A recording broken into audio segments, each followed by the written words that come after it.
e que ela muitas vezes provoca na nossa mente, no nosso corpo, e aí ao invés da gente conseguir agir, a gente paralisa. Veja, é interessante como a ansiedade, ela se tornou uma espécie de vocabulário, né, muito comum nas nossas conversas, nos nossos encontros, na dinâmica das nossas vivências. Vez por outra a gente já diagnostica os amigos, né? Os parentes. A gente diz para o colega de trabalho, ou a gente mesmo, você está muito ansioso, você é ansiosa. Eu estou achando que tu está com ansiedade. E aí, não apenas a gente dá o diagnóstico, como muitas vezes a gente diz assim, ó, toma esse remédio aqui, rapaz, vai te acalmar, vai deixar tudo certinho contigo. A gente não só faz o diagnóstico da doença, como a gente prescreve os mais variados ansiolíticos, os mais potentes ou os menos potentes, né, tem gente que é avessa a qualquer tipo de medicação. E aí, é óbvio que eu não sou contra o uso de medicamento para controlar os transtornos que a ansiedade provoca. Mas existe uma coisa que me incomoda profundamente, eu queria que você pensasse comigo. Que não basta a nossa crise existencial sobre o jeito ao qual a gente vive. Porque a ansiedade, ela é essa abertura, é essa crise que desaponta para a gente sobre as incertezas, é essa angústia, essa aflição, às vezes o medo, às vezes o pânico. Não basta apenas essa crise sobre a qual o jeito que a gente vive.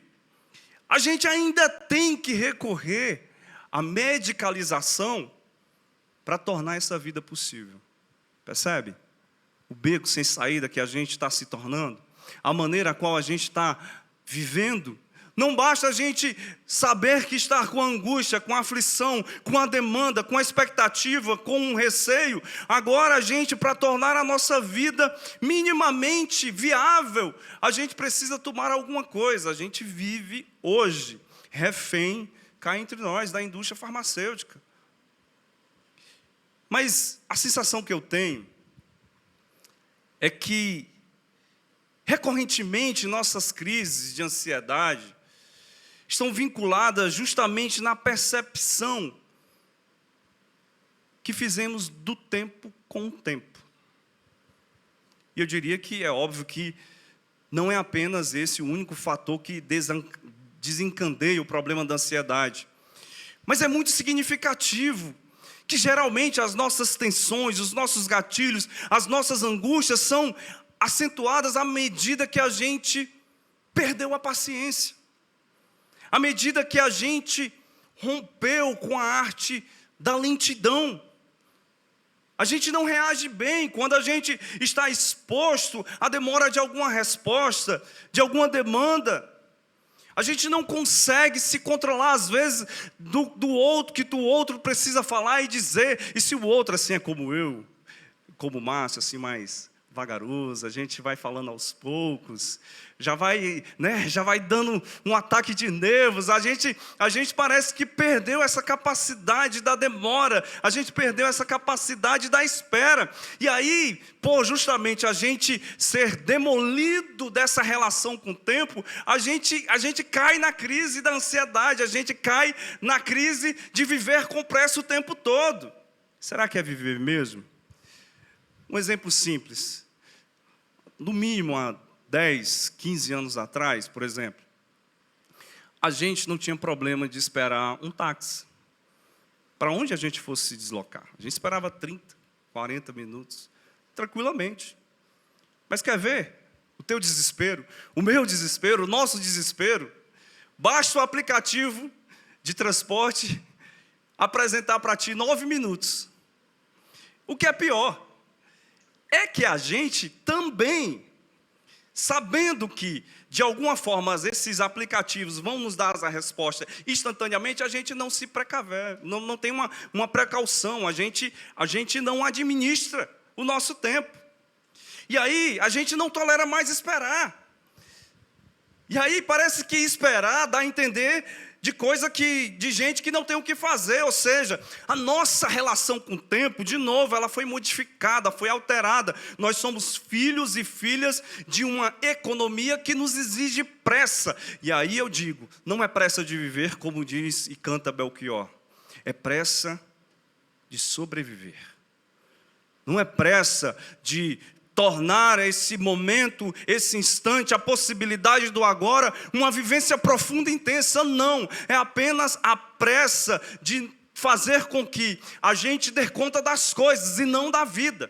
A gente inverteu todo o panorama e a lógica que a gente se relaciona com o tempo, consigo mesmo e com o outro. A gente está preocupado com as coisas, a gente não está preocupado com o outro. A gente está preocupado com as contas, a gente não está preocupado com aquilo que seja possível a partir das contas. Os encontros que sejam possíveis a partir daquilo que a gente demanda e daquilo que a gente decide. E aí eu acho interessante a maneira como que os gregos, eles representam o tempo. Ele representa como um Deus que faz o quê? Devora os seus filhos. E o que é que acontece com a gente? Eu diria que também a gente está carregando esse efeito em cada um de nós. Somos pessoas que a cada dia perdemos, não necessariamente o tempo como cronologia dos dias e horas, mas o tempo do coração. O tempo dos afetos, da possibilidade de criar uma vida coletiva, comunitária, da inutilidade, por exemplo, de uma conversa sobre plantas. Ninguém quer perder tempo para falar de plantas. Muita gente não quer. Parece inútil.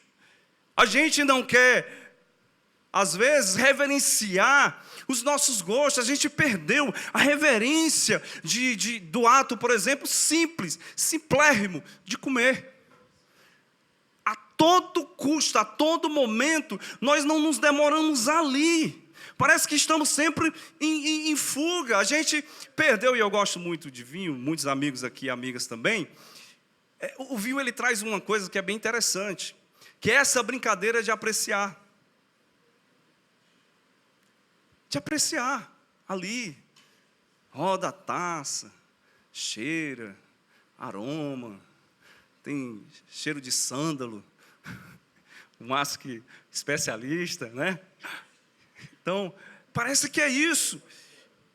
E aí eu diria que a gente vive essa fuga, no demorar-se diante do outro, sabe por quê? Porque às vezes é mais sedutor a gente estar no mundo das curtidas, no mundo digital, no mundo das telas.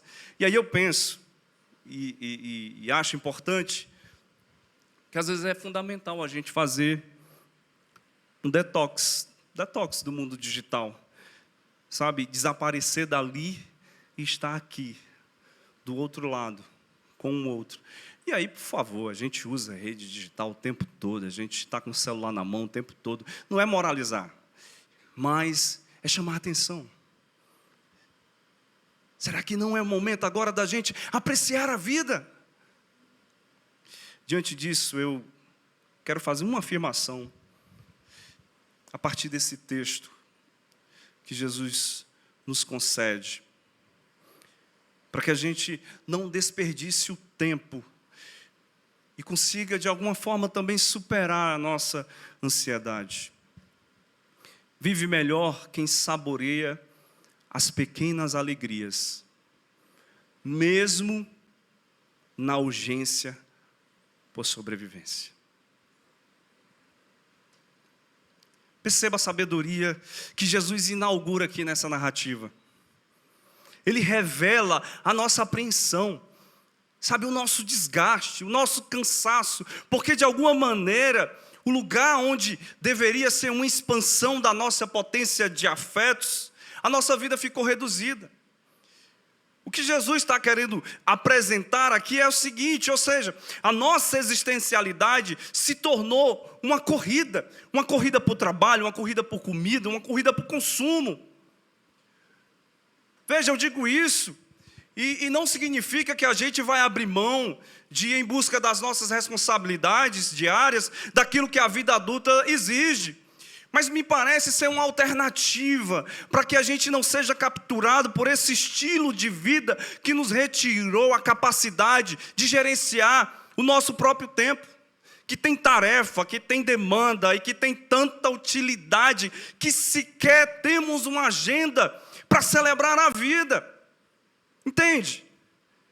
O teu tempo, o nosso tempo, diante do projeto de sociedade que nós estamos inseridos, de alguma forma nos roubou a possibilidade da gente vivenciar um instante, o agora, um encontro. E quando a gente tem encontro, a gente nem se faz presença, a gente nem se torna presente. E o pior, a gente entende que esse tempo foge, esse tempo voa, é tempus fugit, e a gente nem parece se dar conta disto. O que Jesus deseja para a gente, e talvez ela se represente como essa recomendação que o Rubem Alves nos apresenta em seu livro, Tempus Fugit, seja esse despertar, esse acordar, que o que você está vivendo, talvez nunca mais você tenha a possibilidade de viver essa experiência, e aí a gente desperdiça, a gente joga fora. Veja o que ele diz: mas o relógio não desiste, continuará a nos chamar a sabedoria. Tempus fugit, tempus fugit, tempus fugit. Quem sabe, quem organizou a vida, entendeu essa sabedoria, quem sabe que o tempo está fugindo, descobre subitamente a beleza única do momento que nunca mais será. A vida é irrepetível, ela não se repete.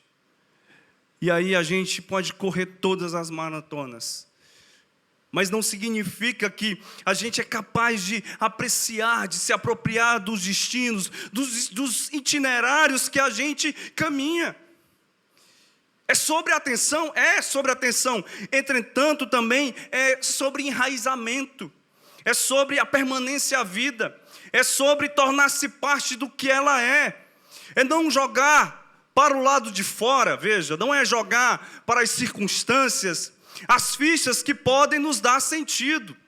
Veja, não é tornar a vida livre de dores, de aflições, de sofrimentos, de perrengue, para que a gente torne essa vida sagrada. É sagrada porque nós já estamos nela. A vida é sagrada não porque eu escapei de um acidente, não porque eu me livrei de uma doença, não porque eu não sofro, não. A vida é sagrada porque eu já estou nela, eu habito nela. O problema é que a gente desistiu e desperdiça essa vida que é única e irrepetível.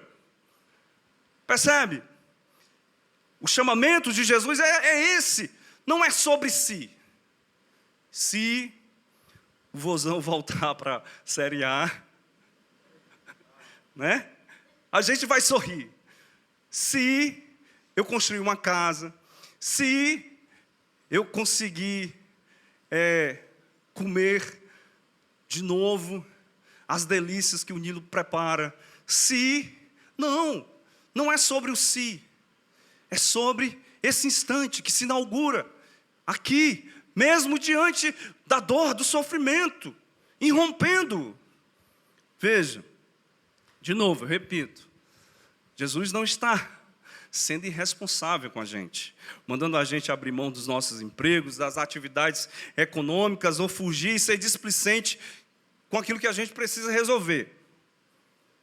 Ele sabe que a vida, pragmaticamente, precisa funcionar e estabelecer mínimos acordos. Ele mesmo viveu assim. Tinha um cofrinho lá, para dar conta. Tinha moedinha para poder apresentar o que é de César. Dar de César o que é de César e a Deus o que é de Deus. Vê a sabedoria? A gente também sabe, ou pelo menos deveríamos saber, que se a gente não tomar as rédeas da vida, a gente vai sofrer mais ainda. A gente sabe também que toda essa carga, a carga das demandas, das expectativas, das responsabilidades, daquilo que a gente precisa resolver, é um custo que faz parte do pacote que é viver. A gente sabe. Às vezes a gente não quer enxergar. Às vezes a gente não quer admitir. Mas a gente sabe. Mas sabe qual é a novidade que Jesus traz? É assim, ó. Pensa comigo, vocês.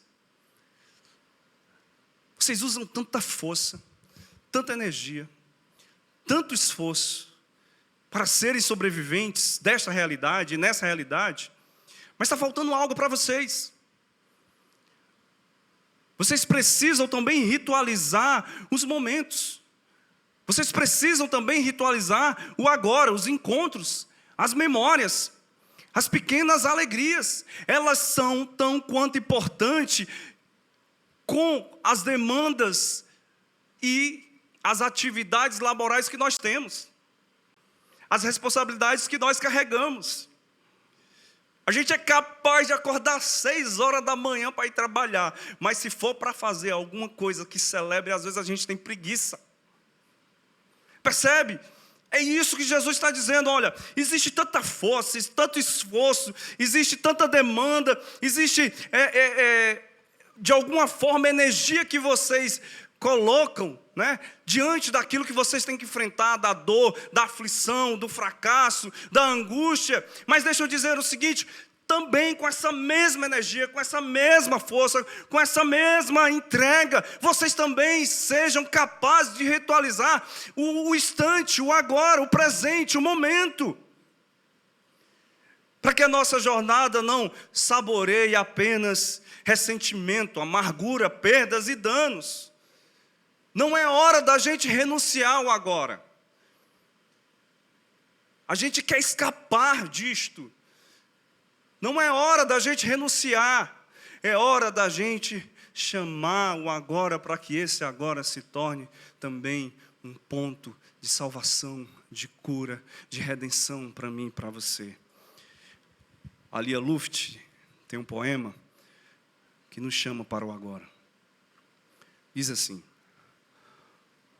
o tempo não existe. Eu decreto assim.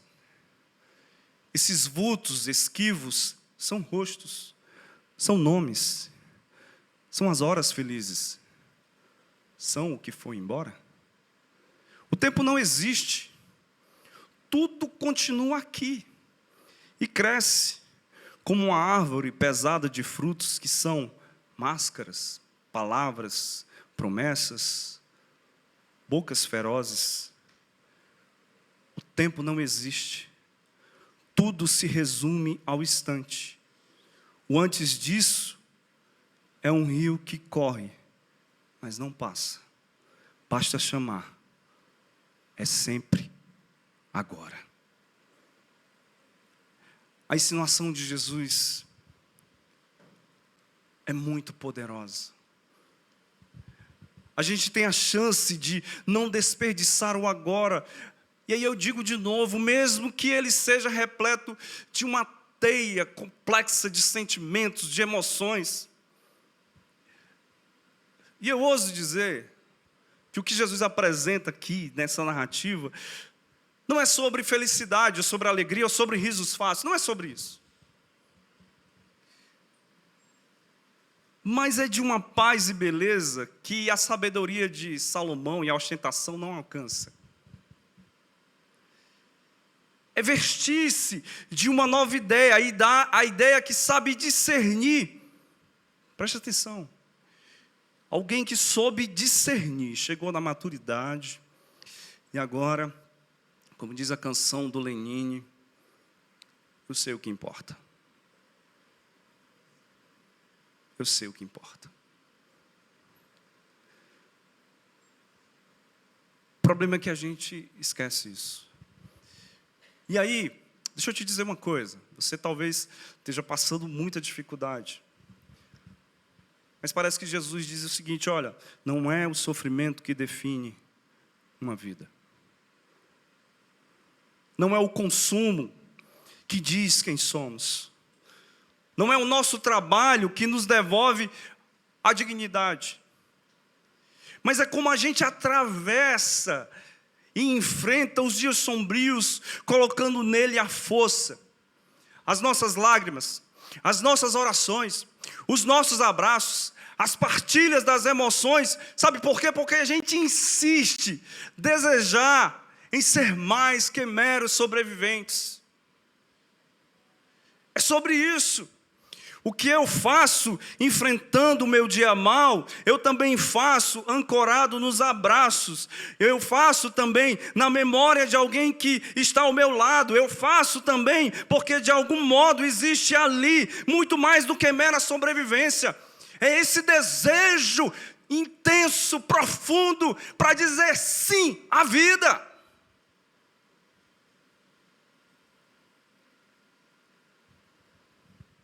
Se há de um lado aflições, angústias, perdas, abandono e frustrações, do outro, é possível ser ajudado por alguém. Nós já tivemos essa experiência, você já teve. É possível também a gente encontrar a paz de aceitar quem a gente se tornou. A surpresa da sobriedade das decisões. Parece que no ponto mais nervoso a gente diz assim: rapaz, não era tão fácil isso, era tão óbvio. A gente pode também experimentar o sentimento de ser acolhido em momentos de muitas dúvidas e incerteza. E quem sabe encontrar esse novo caminho pessoal de não ser devorado pelo tempo e não ser se tornar paralisado pela ansiedade. Jesus alarga o nosso horizonte para além do que a gente está habituado a ver. A gente está assim, com a nossa existência às vezes embotada, cansada e fragilizada. E quem sabe a gente precisa redescobrir pequenos momentos, fragmentos, instantes, que nos devolvam o encanto por viver. Eu quero encerrar esse momento com vocês com uma canção que me embala. Eu gosto muito de correr ouvindo Emicida. Emicida é um rap brasileiro, não só rap, ele é artista, design, estilista, empresário, enfim. E ele traz uma canção que eu acho maravilhosa. Eu queria ler, não vou cantar. Rap não é minha praia, né? Gosto de ouvir, cantar não, né? Mas eu queria ler para vocês pequenas alegrias da vida adulta. Deve-se ter cuidado ao passar no trapézio, mesmo que pese o desespero dos novos tempos. Se um like serve ao ódio, bro, nesse episódio, breve o bom senso diz: respire um momento. É sobre aprender tipo giz e lousa. O espírito repousa, reza e volta 100%. Cale tudo que o mundo fale e pense. E o quanto vida vale. Seja a luz nesse dia cinzento. E ela diz: Deus te acompanhe, Preti. Bom dia. Me deu um beijo e virou poesia. Deus te acompanhe, Pretinho. E um beijo de amor explodiu em alegria. Deus te acompanhe, Pretinho. Volte para nós como camisa 10 após o gol. Meu peito rufla, o olho brilha. Isso é ter uma família. Minha alma diz: demorou. Então eu vou bater de frente com tudo por ela. Topar qualquer luta pelas pequenas alegrias da vida adulta. Eu vou para o fronte como um guerreiro, nem que seja para enfrentar o planeta inteiro, correr a maratona, chegar primeiro e gritar: é por você, amor. É um sábado de paz, onde se dorme mais. O gol da virada quase que nós rebaixa. Emendar um feriado nesses litorais. Encontrar uma Tupperware que a tampa ainda encaixa. Ô glória! Mais cedo brotou um alecrim e uns segredos. Estava com jeito que ia dar capim. Ela reclama do azedo, recolhe os brinquedos. Triunfo hoje para mim é o azul no boletim.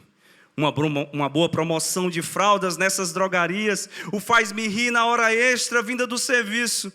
Presentes feitos com guache e crepom lembram meu dia. Penso que os sonhos de Deus devem ser tipo isso.